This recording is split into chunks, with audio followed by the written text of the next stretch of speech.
Kalanagari cricket મેદાન ખાતે સતત બીજા વર્ષે super 8 tennis ball night cricket ટુર્નામેન્ટનું આયોજન કરવામાં આવ્યું છે. ગોત્રી વિસ્તારમાં શનિદેવ ફાઉન્ડેશન અને રવિ અગ્રવાલ દ્વારા સનાતની cricket tournament Gotri premier league GPL 2નો ભવ્ય પ્રારંભ કરવામાં આવ્યો છે. કલાનગરી ક્રિકેટ મેદાન ખાતે સતત બીજા વર્ષે super 8 tennis ball night cricket ટુર્નામેન્ટનું આયોજન કરવામાં આવ્યું છે. ગઈકાલે યોજાયેલી ઓપનિંગ સેરેમનીમાં શનિદેવ ફાઉન્ડેશનના કાર્યકરોના પરિવારની મહિલા સભ્યોએ પૂજા અર્ચના કરીને ધાર્મિક વિધિ વચ્ચે ટુર્નામેન્ટની શરૂઆત કરાવી હતી. 1 ડિસેમ્બરથી 12 ડિસેમ્બર સુધી ચાલનારી આ નાઇટ ક્રિકેટ ટુર્નામેન્ટમાં વડોદરા શહેરની કુલ 48 સનાતની ટીમો ઉત્સાહપૂર્વક ભાગ લઈ રહી છે. મેચ જોવા આવનાર દર્શકોને કેન્દ્ર અને રાજ્ય સરકારની વિવિધ લોક કલ્યાણકારી યોજનાઓ વિશે માહિતી મળે તે માટે મેદાનમાં ખાસ પોસ્ટર પણ લગાવવામાં આવ્યા છે, જેથી લોકો યોજનાઓનો લાભ લઈ શકે. ટુર્નામેન્ટમાં વિજેતા ટીમને ₹31,000 રોકડ પુરસ્કાર સાથે ટ્રોફી, જ્યારે રનર્સઅપ ટીમને ₹11,000 રોકડ રકમ અને ટ્રોફી એનાયત થશે. ઉપરાંત man of the series, best batsman, best bowler અને મેન ઓફ ધ મેચ માટે વિશેષ ટ્રોફી પણ રાખવામાં આવી છે.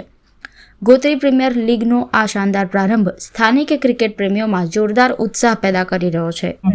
શનિદેવ ફાઉન્ડેશન અને રવિ અગ્રવાલ દ્વારા ગોત્રી વિસ્તારમાં સતત બીજા વર્ષે ગોત્રી પ્રીમિયર લીગ એટલે કે GPL 2 2025 નું આયોજન કરવામાં આવ્યું છે અને આજે વિધિવત રીતે તેનો શુભારંભ કરવામાં આવ્યો.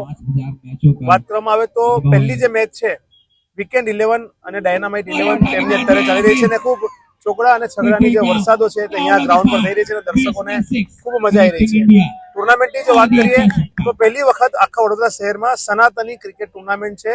તમામ 48 જે ટીમો છે તે 48 ટીમોના પ્લેયર્સ સનાતની ધર્મના જે હશે તેઓ અહીંયા ટુર્નામેન્ટમાં રમી શકશે. 8 ઓવરની મેચ છે.